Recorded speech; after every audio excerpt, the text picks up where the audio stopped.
Assalamualaikum warahmatullahi wabarakatuh. Alhamdulillahirrabbilalamin. Assalatu wassalamu ala asrafil anbiya wal mursalin Sayyidina Muhammadin wa ala alihi wa sahbihi wa barik wassalim ajmain.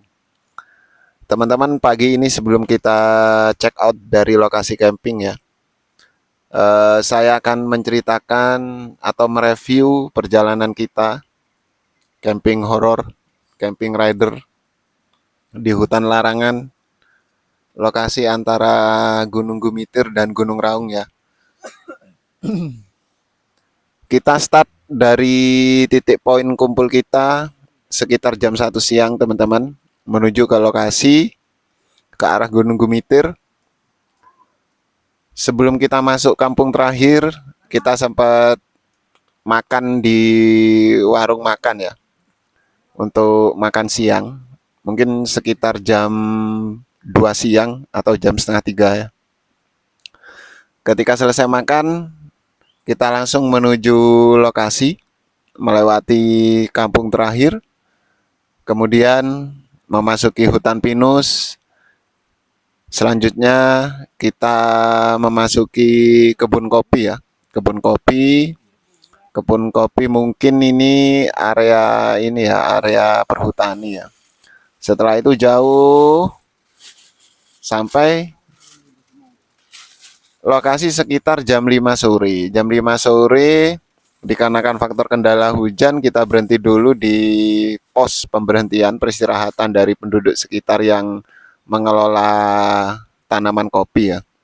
Sampai di situ mungkin kita lanjutkan lagi di lokasi camping ini, memakan waktu sekitar 1 jam lebih ya. Pada akhirnya kita sampai lokasi dalam keadaan gelap gulita teman-teman. Dalam keadaan gelap gulita, kita cari titik yang pas untuk mendirikan tenda. Kemudian adalah tempat yang memungkinkan untuk kita bikin tenda ya. Akhirnya kita berdiri di situ, membuat tenda di situ.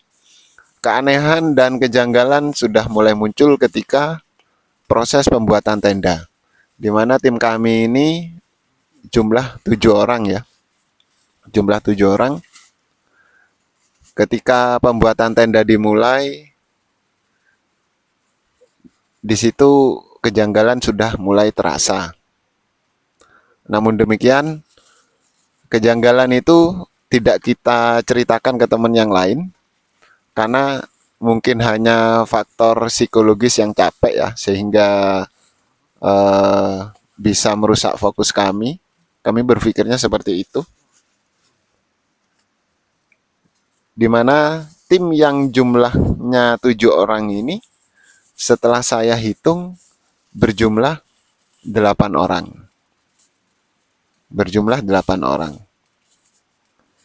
Setelah tenda berdiri, kemudian barang bawaan kami masukkan ke tenda. Jadi barang-barang kita masukkan dulu karena kondisi hujan deras ya, masih belum berhenti hujannya. Alhamdulillah setelah kita sholat maghrib, setelah sholat isya, kemudian kita bikin makan malam ya. Makan malam, setelah itu kita ngobrol-ngobrol ringan, dan setelah itu karena memang tidak ada agenda ya, hujan deras semalaman, akhirnya kita tidur teman-teman. Tidur masing-masing. Pas posisi sebelah pintu masuk tenda ini adalah posisi tempat saya tidur.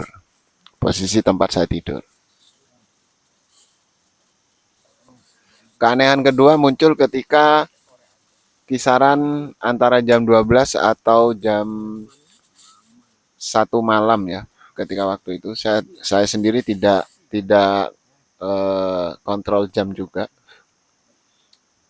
Ada seberkas cahaya putih di luar tenda yang cukup untuk membuat kondisi di dalam tenda ini agak terang ketika pada waktu itu. Karena rasa khawatir yang memuncak, kebetulan salah satu rekan ini membawa sabit ya. Akhirnya saya genggam sabit itu. Dikhawatirkan ada orang yang masuk atau mendekati tenda kita. Setelah saya tunggu-tunggu, tidak ada respon. Hanya saja beberapa kali cahaya itu terlihat dari posisi kita di dalam tenda. Dan itu pun saya tidak menceritakan ke teman-teman yang lain. Karena saya lihat teman-teman yang lain ketika pada waktu itu tidur pulas.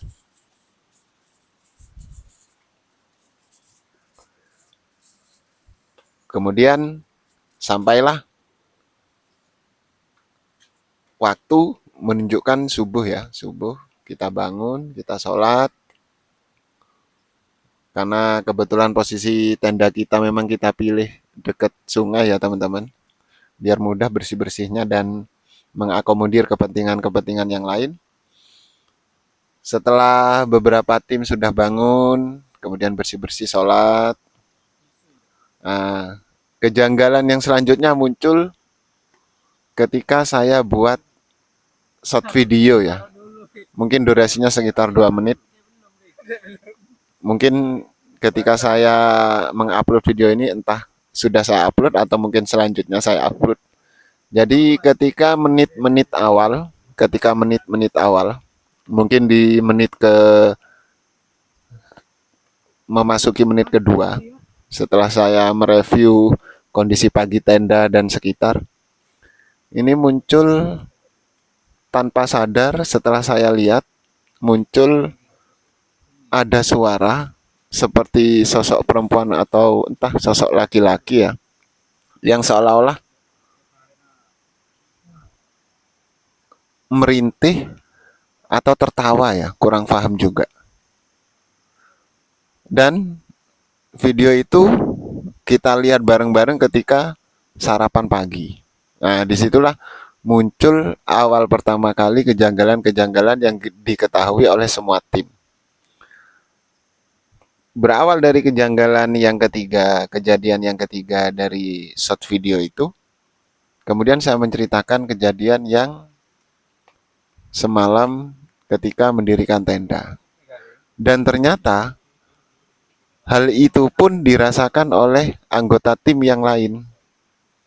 Jadi seolah-olah ada tambahan satu anggota berjumlah 8. Dan ketika malam hari, ketika saya merasakan ada sosok bayangan putih ini pun, cahaya putih dari luar tenda ini pun ternyata teman-teman yang lain juga melihat hal tersebut. Hanya saja karena kondisi seolah-olah teman-teman ini sedang tertidur, akhirnya tidak ada yang berani membangunkan yang lain. Dan ternyata sebagian besar tim ini nggak ada yang tidur dikarenakan cahaya itu. Nah, itu teman-teman. Jadi lumayan agak seru juga kejadian semalam. Jadi memang sama-sama diem, dikhawatirkan tim yang lain nggak tahu. Ternyata tim yang lain tahu, dan sama-sama saling diem kejadian tersebut.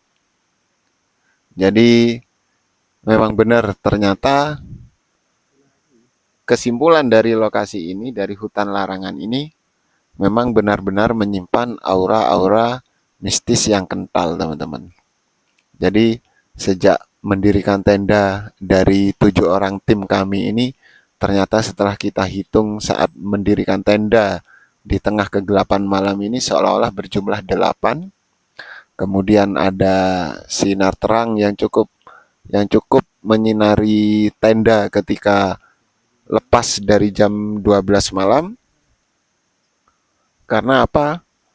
Lokasi kita sangat jauh sekali dari posisi perumahan penduduk, teman-teman. Kita sudah ada di hutan, di tengah hutan belantara. Jadi tidak mungkin ada seseorang datang malam kemudian seperti bak senter atau gimana, itu sepertinya nggak mungkin, karena ketika pada waktu itu juga kondisi hujan sangat deras sekali. Kemudian kejadian yang selanjutnya adalah suara itu sendiri ketika pagi saya mereview kondisi tenda kita. Bahkan salah satu teman Mas Supriyadi ini sepertinya trauma ya dengan kejadian-kejadian itu, karena memang luar biasa ya, luar biasa kesan mistisnya. Oke, teman-teman, eh, kita sambung di next tempat horor selanjutnya. Jadi lumayan lah, kesimpulan dari hasil camping kita lumayan agak seru ini. Sekarang posisi kita persiapan untuk pulang. Jadi membersihkan lokasi area ini, tempat kita camping. Kita insya Allah tidak meninggalkan sampah ya. Kita bakar habis sisa-sisa dari sampah yang memang sisa dari kegiatan kita. Oke, teman-teman, itu review hasil camping horor kita, tim Camping Rider. Sampai ketemu di lokasi explore selanjutnya. Semoga dengan semua kejadian ini semakin menambah ketakwaan, semakin menambah keimanan. Wassalamualaikum warahmatullahi wabarakatuh.